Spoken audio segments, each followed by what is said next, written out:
Well, good morning. Welcome, Leo Kane, back after a very busy Thanksgiving here at the studio. I'm joined by my partner in crime, Katrina, and like 4 or 5 cups of coffee all over the place. Actually, I haven't even had one yet. That's warm. And then it's cold. Whose coffee is that? I don't know. Maybe I got doubled up this morning. That'll be great. Well, good morning. I don't need you on 2 cups of coffee. You beat me to the mic this morning. Look at that. No, I'm always beating you to the mic. I don't know about that. Not at 8.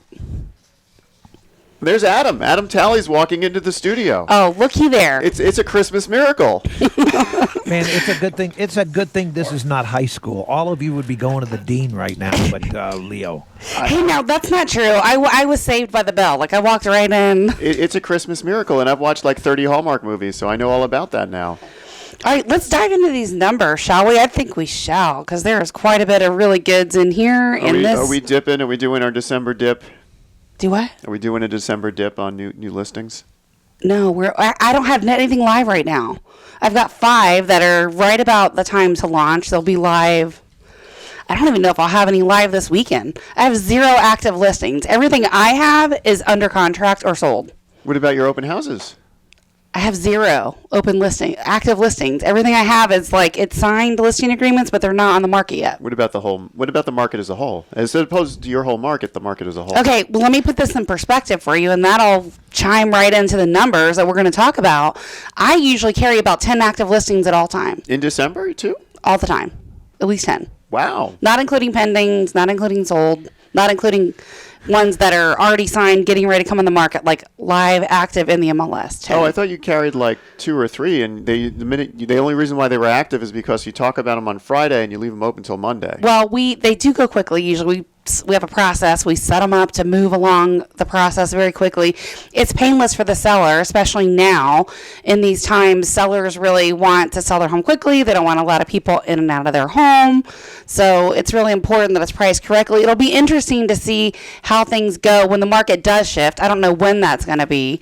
If you remember, we were talking about the article I saw in the Tampa Business Journal. I don't think you dudes were here, but in 2030, they've projected the average median price in Tampa to be over $509,000. Sounds great. That's only if the average parts per million of carbon's under 350. Yeah, over $509,000. So this is what I've been saying for how long? Like, how long have I been saying this? A while. We're turning into the next California. Yeah, I've said that God, all along. I wonder what movie star we're going to have for governor.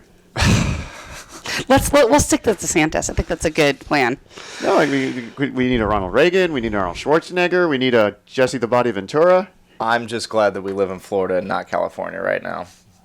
Yeah, I don't even watch the mainstream news, so if I miss something, you have to enlighten me. Oh, there was on the 8 o'clock hour, they were talking about the restaurants were probably going to open at 20% capacity at some point in the future. So they're still closed? Yeah. Mm-hmm. There are lots of states are still completely closed. In fact, there's number one. That's why people are moving here, really. There's an executive order right now where if you are coming from the tri-state area down to Florida, you have to quarantine for 2 weeks. We've done the reverse to what they did to us. Not that plan. I don't know how they enforce it. I was about to say, how do you enforce that? I don't think they do, really, but it carries up to a $500 fine. I'm sure they just pay the $500 and move on with their life. Unfortunately, I probably speeding would, ticket at this point. All right, so the stats for this week: the number of new listings only 822, which sounds substantially down from this time a month ago, where it was above 1,100. Yeah, it's definitely down. Wasn't it like 16 over the summer? Yeah, we hit numbers. No, where was our high? The active has been down. You're thinking of the pending and sold. Okay. The highest active we had was 1501 in August. And that was August. Yep. So, I mean, the number of sold listings still, like, we're double. 16 sold properties and only 822 new ones coming on the market. And then pending, same thing, 1335. And I'm hearing a lot more of these I almost called it a microclimate. But they're microclimates of real estate. I'm hearing this outside of, like, no one wants to live in D.C. They're all moving to those suburbs. They all can move to those suburbs because you've got to set up a home office. You want to do it in something larger than a 300-square-foot studio. Yeah. Well, I had a listing appointment yesterday with someone even here that they have a 6-month-old child. So first kid. God bless them. The grandparents have never seen the baby, ever, because the whole quarantine thing. They are both in IT, and they're like, yeah, we think we're going to stay permanently from home. And I'm like, well, what happens if you don't? They're like, well, we'll find a new job. So they're literally moving out of state to be with family. Wow. I like that. Now, a question for you. Are you, since there's such low inventory, are you seeing the quality that's out there diminish because they can get away with it? Sometimes, yeah. Yes, I mean, definitely. people can definitely sell And be like, hey, what you might not be able to sell for a normal this is market. your problem now, not mine. So, I mean, Home inspection reports are getting thicker. Yeah. Here's the thing. When we see numbers like this, basically what happens is, you know, if in a home, let's say, like to Leo's point, these super thick home inspections with a ton of deferred maintenance, right, which is usually a lot of what's it's on more there. like a dictionary. It probably needs a roof or whatever else. And basically, if you were to try to sell that in a balanced market, which is a 6 to 12 month supply of homes, we're in a 2 month When supply was of the last homes. time we had a balanced It's been market? years. I don't even know. I can't even remember. It's been a long time. But in a balanced market, it would take you a year or more, and you'd have to repair all that stuff, and you wouldn't be signing on an as-is contract. Wow. So that's the other thing, too. Like, the agents that have been in it now, they don't know, like, the norm. Yeah, and I'm writing these super thick reports, and the houses are still being sold with them. I'm like, I hate being asked, would you buy this home? Like, I mean, here's No, the I thing. would not Well, buy that. I'm here- wondering how they're getting insurance on some of these things. here's the thing. It's, you know, I've HO3. used the term puppies, right? Like, if Yeah. you're looking to buy a puppy, just say from a breeder, and then you see that they have puppies, and then all of a sudden you're like, yeah, I still want a puppy. And then when you go to get your puppy, there's only 2 puppies, Right. and there's someone else there waiting to buy another puppy. You want a puppy or you don't. That's Right. just how it is, Interesting. right? yeah, it's the opposite of the gas station. If the gas station says they don't have 87, you're not going to pay for the 93. You're going to find another gas station That's true. Because you can, because there's another gas station right across the street. Yeah. But again, it's basic supply and demand. I mean, that's Yeah. all it is. So anyway, these numbers they're just indicative of what I've said. I thought we would see maybe a slight holiday slowdown, maybe at the we have 800 new listings compared to 1,100 a month before. That's a slowdown.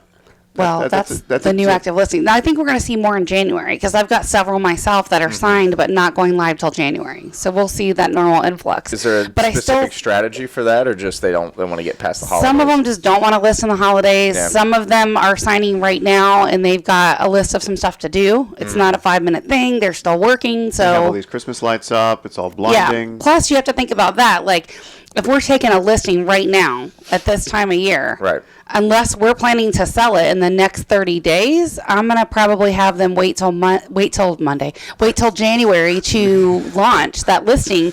The reason why is you got to think we're sending out a professional photographer. They're probably all decorated for the holidays. We don't really want that listing carrying over into January. Yeah. Like, if we have December listings and there's still holiday photos, and like in a normal market, again, we're going to reshoot that listing in January when all the holiday stuff's down. Isn't the same mentality though for Halloween? I've seen like listings with Halloween photos up. We don't do that. I know agents do that. We don't do that. And right now in this market, there's no reason why something from Halloween should still be on the market. Maybe because it's spooky. Yeah, maybe. I guess your inspection report will. That's slamming down the thick reports. Yeah, definitely. So yeah, these numbers are interesting. It's wild that I have 0 active listings. I can't even wrap my brain around that right now. Yeah, you don't even have balloons up like you usually do for your agents. We change it up every now and again, and we What did you didn't do with all the them. prizes that were in the unclaimed balloons? They don't get them if they don't set the appointments. When I think Adam and I should get the. Yeah, we work hard. Yeah, we do. set the appointments. I'll let you pop a balloon. All right, somebody text their address to 813-377-2775. Let's get Katrina an active you listing. have to repeat the phone The 813-377-2775. Your name, your address, your quote. Katrina will sell it If for you're thinking about selling now, you know what I expect? A spike in tenant occupied properties, unoccupied or not unoccupied. Also a spike in rental coffee. properties. Oh, come on now. Rental properties. I Mm-hmm. see, because think about this, with the moratorium, there's probably been several people that have not paid their rent, Mm-hmm. and the landlords are trying to get them out. We didn't spend enough time on that, by the way. We covered that one whole hour when it started. It was a very small facet of landlords that it was actually Right. applicable to. You needed to have an FHA loan. Well, not initially. But then it disappeared really quickly. It You did. basically it had to be a government loan. If it was a Fannie Mae, if you owned it outright, if it was VA, Didn't apply. Didn't apply. By the way, the one we had where the tenant wouldn't get out, that one is gone now. That's going to be one of the active listings soon. Oh, very nice. All right. This is Tampa Home Talk. If you got some questions, want to know when the right time is for you, 813-377-2775, 813-377-2775. We'll be back in just a moment. Stick around.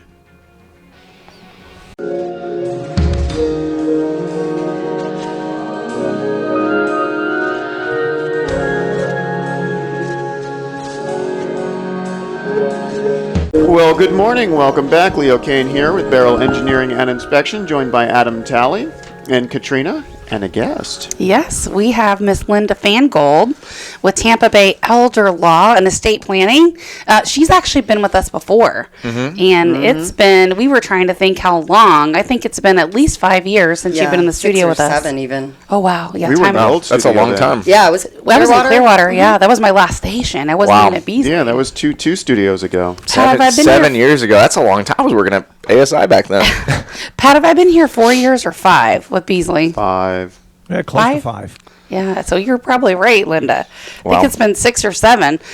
So let's talk a little bit about elder law. And this lady's been around forever, so she's got a bunch of great stories. I'm sure that she'll be able to share. But let's talk about, and I love the first question actually on our outline. You know, how elder law will differ from general law. And just in general, I love that question because I really believe that attorneys should specialize. The law book in Florida is way too big, you know, to go see, I don't know, a divorce attorney for a real estate question, Very you know? true. Very, very few attorneys do general practice anymore. I mean, there's just too many areas to dabble in. It's like going to a brain surgeon to have foot surgery. It doesn't make Agreed, sense. yes. Right? So elder law is actually the umbrella of law that has estate planning, probate, trust administration, advance directives, deeds, like ladybird deeds, which are big now on real estate, Medicaid planning. Talk about is big that for a now. minute. Don't just breeze through that. So what is a ladybird deed? A ladybird deed is it's been around for probably 10 years or so, but as an attorney in the last 5-6 years, I've been more comfortable using them. It's a deed essentially where the owner of the home wants to avoid probate, and so they deed it from themselves back to themselves for life, a life estate, and then they name the remainderman after their passing. So essentially, there'd be no probate. It's very easy when you have like 1 or 2 children. You want to leave the house to them. You want to avoid probate, and they deed it back to themselves for life. Upon their death, instead of going through probate for that whole process, they simply record the death certificate. The house is now in the remainderman's name, and they can immediately put it on the market. So they're recording the ladybird deed already, or Yeah. some people hold it? They can hold it. It'll date back, but you know. Have you seen any issues with homestead exemption when they do that? No, because they're reserving a life estate, so the life estate is the possessory right interest for that house, which you want to definitely have the language in there that they're maintaining their homestead exemption and protection. Question for you, because it So sounds like that's another reason why you need an attorney to prepare it and not try to do it on your own. Oh, yeah. I mean, that sounds like a great deal. Why would anybody not want to do a ladybird deed? They just don't know. Yeah, it's mostly because they don't know. When people hear about it, they're like, why not? People that don't want to do it, maybe when they have 7 or 8 beneficiaries, because again, you get 7 or 8 beneficiaries as owners on a house. You can imagine It's- trying yeah. to get That's everybody on about the same page. 5 to 6 more beneficiaries. Than you need. That's Right. literally Well- trying to herd cat to sign That's a deed. too many and- kids. Or you have, You have that many kids. You have I like have 10 kids. 4. I do not have 10 kids. I have 4. Wow. And I have 2 grown, okay, and 2 almost out. But if you have a lot of beneficiaries, it especially if they don't get along, because if they don't get along before there's money involved or assets involved, They're certainly definitely not gonna getting So get you're along. saying money doesn't solve problems? Yeah, no. I mean, it helps, but not in that case. Yeah, I've seen this for sure, where it destroys families. Yeah. Oh, I mean, yeah, they for sure. once got along and they don't now. Yeah, and actually, like 15 years ago when I started practicing in this area, we were doing trust for people that, you know, their only asset that they had that couldn't just devise over was the home. So we'd put them in trust. Now with the use of the ladybird deed, we don't have to do that very much. And for realtors, it's so much better because they don't have to wait for a probate process, which could be 6 to 12 months. Yeah. So, it just... So what makes it does very something like that cost, Linda, to have that deed re-prepared into your life estate, still keeping your homestead exemption so you don't have to mess with probate? easy. In my office, $350. Wow. Yeah. Wow. So it's... There's so no reason why you affordable. wouldn't do Well, that. okay, let me raise that now. You guys will make me feel Well, like... no. We're talking about comparatively speaking to probate, right? So how Yeah. much does probate cost? So the minimum for me to open a probate runs about $4,250. Wow. There you go. That's yeah. the point. What's the $50 for? Well, it's $750 in cost and $3,500 attorney fees, minimum Okay. and retainer. So, it's definitely a lot less expensive to do it that way, and it's, I don't want to say easier, but it's easier. No one has to go through the court to put a house on the market at that point. They simply record a death certificate. Well, we had two. We were waiting on court approval for, and we got them both this month. So there looks like they might be closing this year. That's good. So we had one that was the brother was incarcerated, and the other one was in Panama. And then so we need a court approval to sell that. And then we had another one that was literally the dad had been gone forever, and the lady was out of state and said, "Hey, I just want to sell this." And there were siblings involved. It was a whole. Nobody was talking to anybody. It was a whole thing. Yeah, that in those cases, sometimes it doesn't pay to do a ladybird deed because, again, if they didn't get along during the person's life, they're certainly not going to say, yes, let's sell it to the next person that comes along. So. Right. So do you recommend any certain age for someone to do this, or even to contact an elder law attorney in general? Well, quite frankly, the documents that I prepare are for people 18 years and older. It's kind of deceptive in the fact that, you think elder law, it's for the elderly. It's really not, because some of the main documents or the important documents that I do, a durable power of attorney, an advance directive, which is your medical surrogate document, as well as your end-of-life decision-making.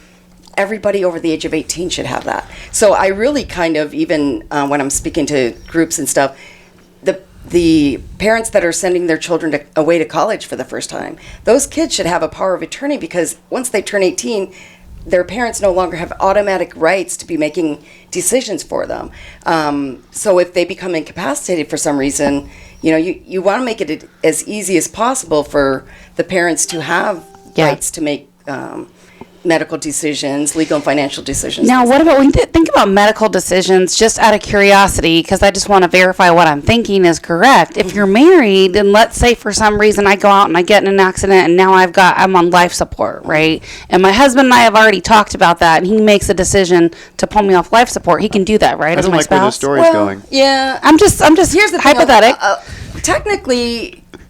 Technically, no. I mean, he should have it in writing. However, most doctors and hospitals, they're going to look to next of kin, which would be your husband. But Okay. imagine this scenario. Let's say you and your husband have been going through a terrible divorce for 6 years, and you're still legally married. And you probably don't want him to have that. Right? You don't want to have Pull you the don't want him to plug. have that. Kick the plug out. It was an accident. Great point. I've been married. We're all like happily married. We've all been married for a long time, but there's always that scenario, right? Yeah. So what about, so let's talk about intestate. Let's go back to real estate school. What does intestate mean? Intestate means you die without a will or a valid estate plan, like a trust. So intestate makes it where the state makes your decisions for you. Yeah, you don't want that. You can either plan your estate or let the state plan it for you. So intestate means it's going to go statutorily. If you're married, if you have no minor children, it'll go 100% to the spouse. But if you have children from a first marriage, that's not always what you want, right? Sometimes you want the surviving spouse to get 50% and the children from a first marriage to get split 50%. Yeah. Unless it's in So writing. they should have a will or a trust Yeah, or a will both? or a trust, yeah, for sure. Trust Everyone is, should have a will. Trust is more like asset protection, right? Depends. I mean, yes, asset protection. I do a lot of trust for when the beneficiaries are minors. Because then you can stretch out a distribution over a period of time instead of them getting a lump sum of money at the age of 18. So if you have a will, it goes through probate. You have a 15-year-old and $1 million. You die at 18, they're going to get $1 million. Yeah, not a good plan. Right. Well, not a good plan, and if you want him to have it by the time he's 20. Yeah. Because they will spend it like... Yeah, it'll be gone Yeah, quick. very quick. I'm 32. I'd spend it real quick. I promise you. That's the reason why the parents Listen, that I'll have give you my worked, card. You can run into- the parents have worked their whole life, for that money that's not available when they're 18, and that it goes in a trust that gets spread out. Daddy's getting a boat. That's what happened. I think that's human nature, though, because if you haven't, you don't have a dog in the game. You didn't actually put the sweat in it to save Yes. that money, right? So it's like a gift. Wow, it just fell from the skies. Right. And your parents might have worked, Years, 80 their whole hours a life. week for Yep. years. I have one where I had an 18-year-old, as soon as he left my office, went and bought a Hummer. A Hummer. 18 years old. And he probably that didn't was even a- have a house, did he? No. No, See? but here's the thing. So this is actually a good story. Can you at least have a Hummers aren't- house and not have a housing payment? Well, he could have, but Hummers aren't cool anymore, but back then they were. Then he went back to Indiana, and the garage wasn't big enough at his mom's house, so he used the rest of the money to build a garage for this Hummer. So I'm sure with the gas prices, he's probably still sitting in that garage because he was out of money. Well, and now, really, it's a car. It has wheels, so it's going to depreciate. Where if he had bought a house, that would have appreciated. He could have sold it and had a different house and a car. Or maybe he's living in that garage. I have no idea. Oh, man. It just pains you, I'm sure, as an attorney to watch some of this stuff. So when we come back, we're going to talk about how much preparation is needed on your client's part when they come to visit you. What kind of stuff should they have ready? Do you have a list of questions? We're going to chat about all of that when we come back right after the break. If you want to connect with Linda, just call or text 813-377-2775. Again, 813-377-2775. Highly recommend you check out the Ladybird deed we were talking about. 813-377-2775. Back in a moment.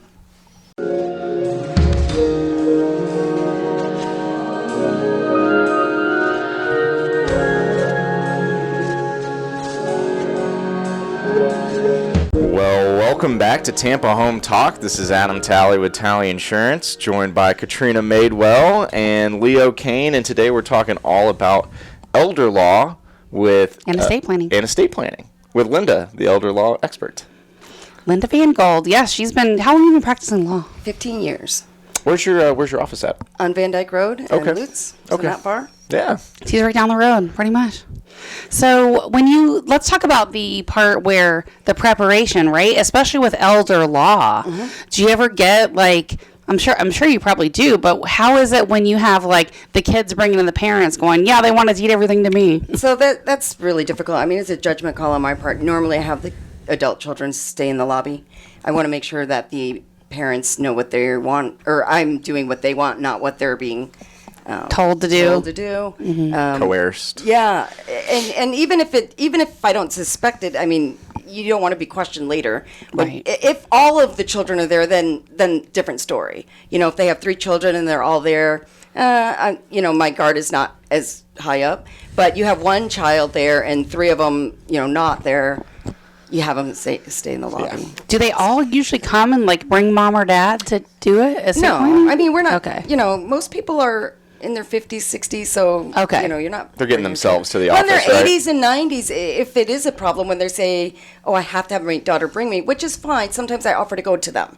Sometimes it's better for me to go to them at their home when nobody else is there. Yeah. Because then I know that I'm doing exactly what they want and not what you don't want to know that they've been threatened on the way in. Right. Things Well, like plus that. that's their safe space, right, in their home. So if you're visiting them there, that's good. So what kind of stuff do they need to have ready to prepare for you so that you can be effective in getting their estate planning done? Well, it's not that difficult. They kind of need to know what they have, the amount of assets they have, where it's located, that sort of thing. They need to know the names of and dates of birth of their children, how they want their estate to go, and some kind of idea of how they want it to go.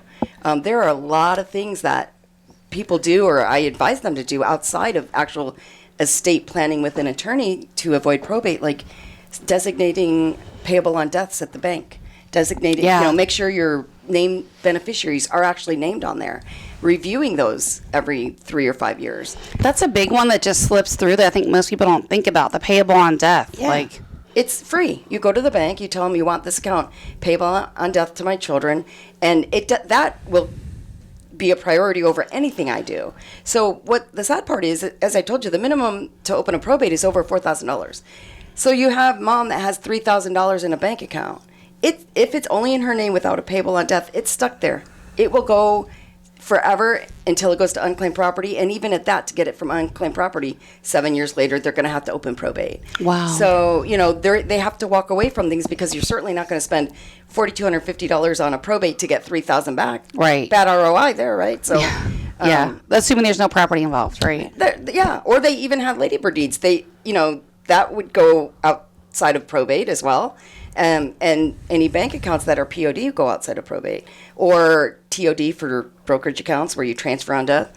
Those are the most direct ways. And, when people come to see me, I let them know that not everything has to go through probate. Not everything has to go through a trust. If you have adult children that, you're okay to get a lump sum distribution because they're in their 40s, 50s, and 60s themselves, it doesn't have to go through, an elder law attorney. On that payable on death, is it? Can you split it like percentage wise? Yeah. It's not all or nothing, right? Like usually, those would be rules from the bank or the credit union. Yeah. Again, if it's split 7 ways, I've heard where they all have to sign off on it before they issue one check, right?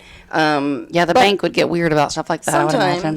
Sometimes it's just a small account that they want, like the oldest daughter who takes care of the funeral costs to get right. that There's an one, extra $5,000 or something, yeah. right? Now, question for you: what about the flip side of this? How do you protect or how does the wills and everything work when maybe mom and dad still have that home loan?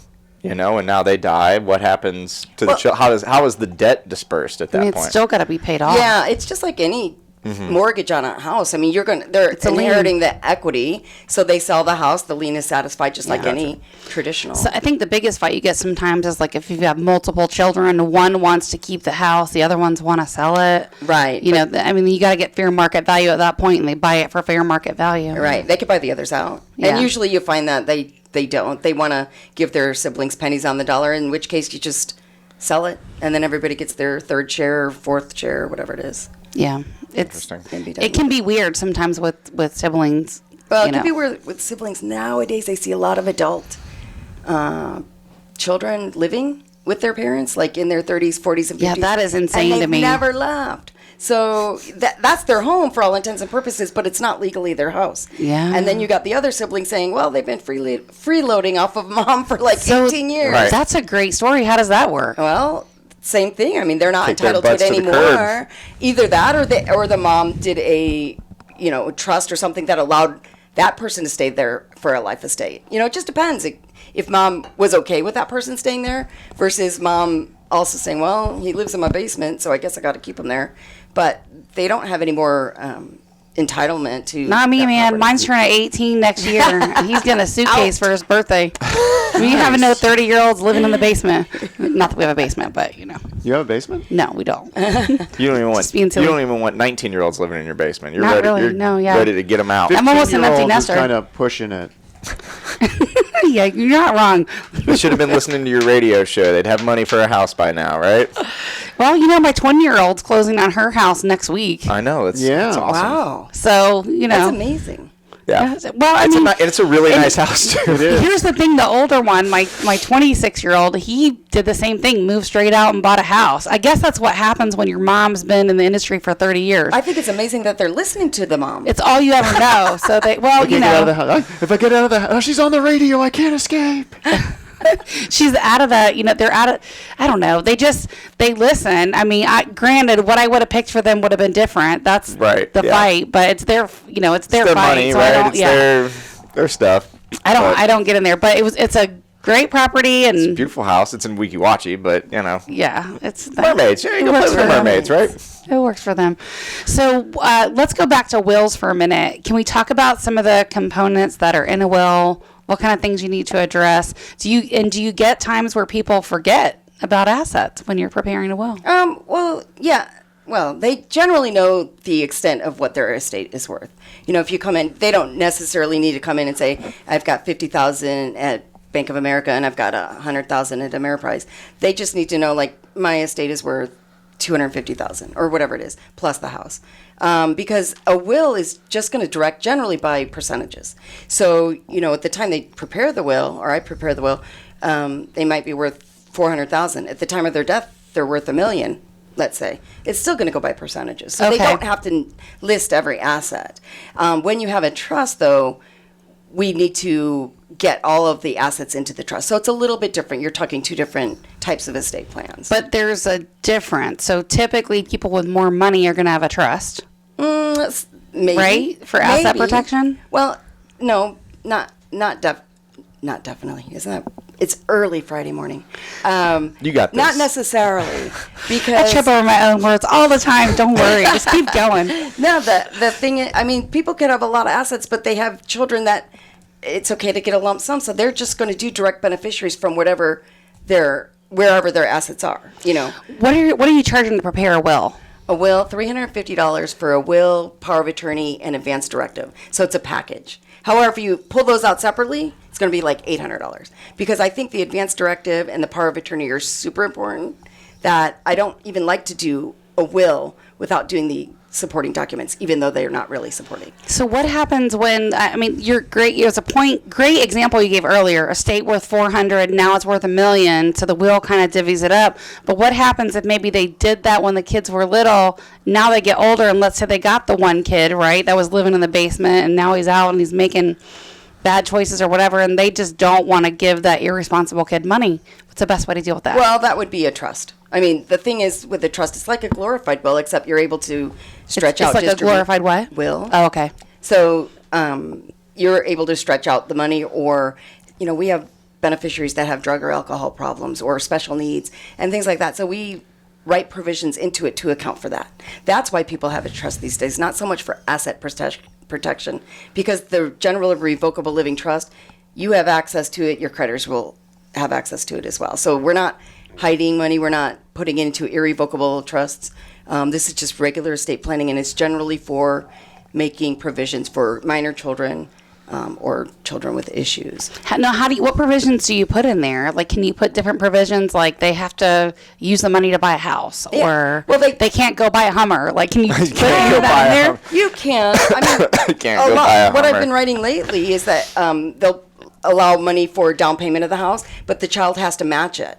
So whatever the child Oh, I comes love out that. with, the trust matches it. Or, you know, when instead of like $1,000 a month for the rest of their life, it might be that it matches what they earned the year before, or by 50%. You know, so those are the things that we can write into a trust, where the parent has control of how it gets divvied out. When someone passes, how does it work? So their estate is liquidated. Does it go like into a trust account with the attorney, or how does that Just work? depends. Again, depends. If they have a will, then no, it's going to go through probate. If they have a trust, then their successor trustee, who they've selected in advance on their document, they're going to take over. And they don't normally liquidate. A lot of times they consolidate into one trust account just for ease and accounting purposes and things like that. But to go back to your last question, you're saying if you have one kid, you know, today and 4 kids at the time of your death, as much as we don't like doing estate planning, it's not a document that you do once and you throw in the drawer for 20 years. I usually tell my clients every 4 or 5 years, take it out of your file cabinet, review it, make sure it still says what you want it to say. Mm-hmm. Make sure the people that you have in charge, you still trust them. If not, you amend it or you change it. That's a good point, because I think my will was done When your kids were little. like before I had a couple kids even. Yeah. Like, and I don't even know where it is. I probably need to definitely redo it. Yeah. Yeah. I like that. Every 3 to 5 years. Because our lives change that often. You know, think 3 to 5 years ago what, you know. A lot of stuff changes. Yeah. 3 to 5 months ago, how much changed? Yeah. Yeah, think about years. And when you start having kids, I mean, it's just Yeah. goes by fast. Well, right. And when your child is 3, you're hoping they turn out to be productive members of society. But when they're You don't know. 23, you kind of have a better idea of whether or not you can trust them with, you know, Yeah. $800,000. The glue thing wasn't a phase, right? Well, I tell my You know who kids, their friends are? I say, you know, raising you guys is like baking a cake. You can put in all the same ingredients, and you never know how that cake's going to turn out till the end. Mm-hmm. And it was funny. I told them that when they were little, and they used to look at me, and now they get it. All right, this is Tampa Home Talk. If you want to connect with Linda, off-air number 813-377-2775. You can call or text, will, probate, whatever you want, the package, to 813-377-2775. We'll be back right after this minute, and we're going to talk about appointing a personal representative and a little bit more. Back in a moment. Well,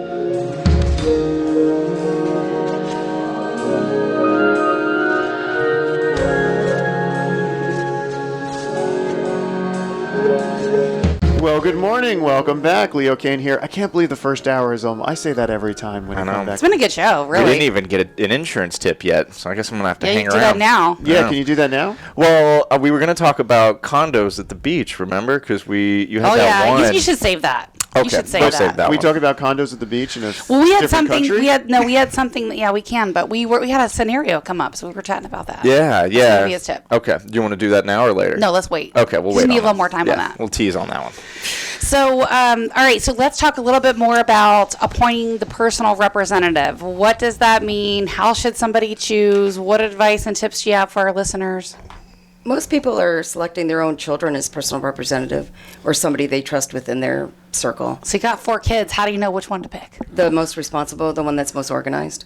Okay. I mean, you Yeah. know, it's a job. It ends up being a part-time job sometimes depending on the assets.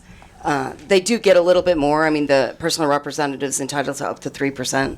So they're incentivized to get it done, but So they're automatically entitled to that 3% for handling it? Okay. yeah, it's a personal representative fee. But quite frankly, my parents didn't select me, and I'm okay with that. Because Shame on them. Nah, listen, I'm good. They don't live in the state either, but it's just it How does does- become a job. Can we talk about that, like how that works too when people are out of state? Does that matter? Like if people live here and the kids are in a different state? As far as beneficiaries, no, but But I mean, estate planning, like personal representatives, because I know like Nevada has some really weird rules So around the- their elders and. well, the obviously the person that's doing the will has to be a resident of the state of Florida. The provisions for personal representative is that they can either be a resident of the state of Florida or a blood relative anywhere. Okay. So you can't have your best friend in Wisconsin, but you can have, your sister in family member. Wisconsin. Yeah. So if you move, does that mean your will is null and void, or? I normally recommend if you're moving out of state or into the state to have an elder law attorney review it. But just in general, it does not make it null and void. Okay. We have what we call full faith and credit. So essentially, if it was done in Virginia in 2009 and it was properly executed then in Virginia according to their laws then, we're going to take it at face value here if they die a resident of Florida. But now you've acquired property in Florida and it's a Virginia will. Yeah, so they'll probate in the state that the decedent last lived. So Okay. it would be a Florida probate.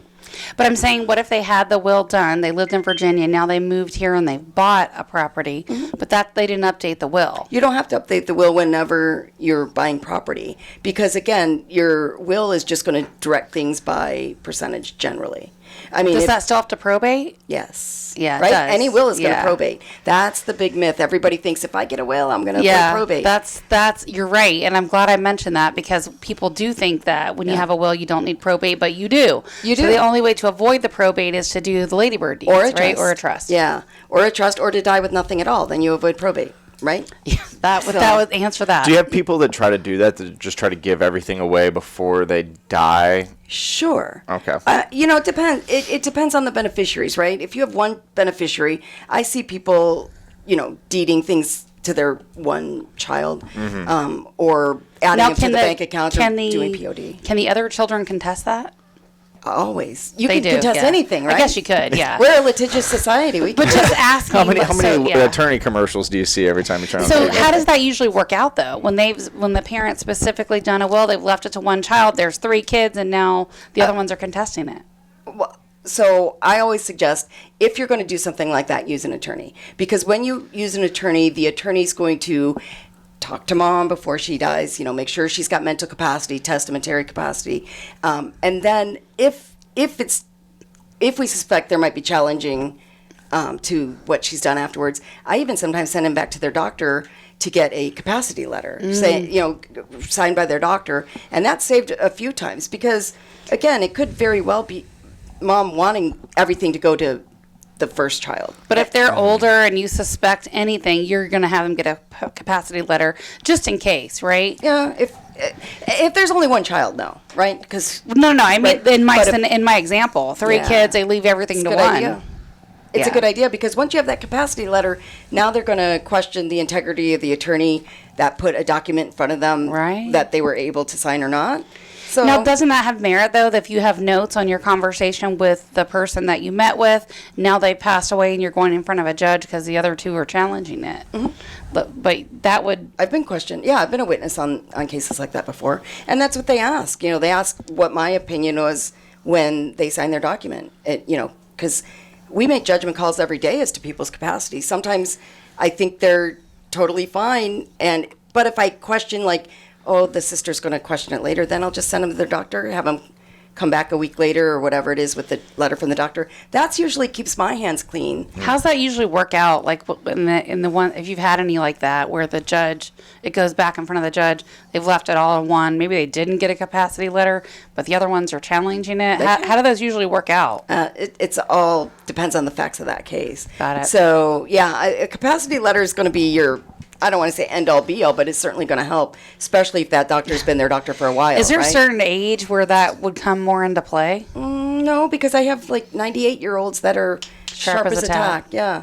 And then I have 65-year-old people that are getting, signs of dementia and things like that. So it's really, like I said, a judgment call on my part, or any attorney, after you start having a conversation with them. Do you ever get any where like they're leaving it to somebody that's outside the family, and then you still have siblings Charity, and that kind right? of stuff, right? Charity, like the 23-year-old girlfriend that they met. Yeah, snap. yeah, How does yeah. that She's work? waiting tables at the Waffle House. Yeah, Oh, yeah. my No, God. I don't know. I just made that up. How It would that could have work? been a Chili's, right? I'm It just could have saying, been a like, Chili's. how would that work? Does it even exist Same anymore? thing. Yep. Same thing. I mean, Never closed. you once your children are adult, over 18, you have no legal obligation to leave them anything, right? So, quite honestly, the children could have been jerks and had nothing to do with mom or dad their whole life, or maybe leached from them for a long time, and they're like, I got a new girlfriend, I'm going to leave it to her.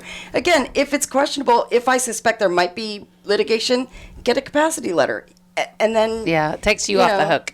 Well, it does for sure, but it really closes the door for them to be able to open a case against it. I just Is that always the big argument when it comes to challenging it? It's all Sure. capacity. It's not anything or else. coercion. Okay. You always, as I said, sometimes you have son or daughter driving mom to the appointment. You got to make sure that they don't say, "Well, I'm not driving you home unless you put me." Yeah. in." Like, It's- hey, don't forget about right? me. Wink, Yeah. wink. Yeah. Nudge, All right, nudge. we're almost out of time. So, final advice for our person listening on recommendations for estate planning. See an attorney. Generally, attorneys are free consults to determine what kind of estate planning you might need. All right. And there's a lot of things, like I said, you can avoid probate without having to do legal documents. Yeah. Linda Fangold here, elder law attorney. Thanks so much for joining us. Our off-air number, 813-377-2775. If you want to connect with Linda, 813-377-2775. We will be back in just a moment with hour number 2. Stick around.